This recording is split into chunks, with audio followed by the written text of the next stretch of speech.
guys, naik motor siang hari di Jalan Wortel, Kota Pematang Siantar ya.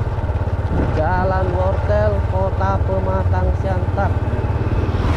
Bisa kalian lihatlah suasana jalan ini seperti gimana ya. Jalannya aspal mulus, bagus ya teman-teman. Nah, kalau mau ke Jalan Kentang itu simpang itu tadi sebelah kiri ya. Ini kanan kiri beginilah rumahnya orang ini penduduk yang ada di Jalan Wortel, Kota Pematang Siantar. Ada permisi tidur.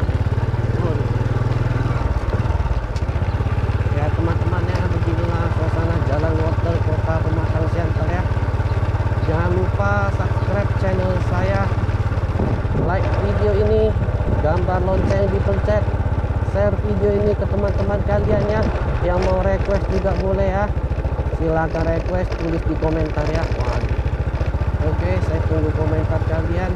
Ini ada bodyguardnya, ini satu lagi, ini agak baik anjing. Oke teman-teman, sampai jumpa di video selanjutnya ya. Inilah video jalan naik motor siang hari di Jalan Wortel, Kota Pematang Siantar.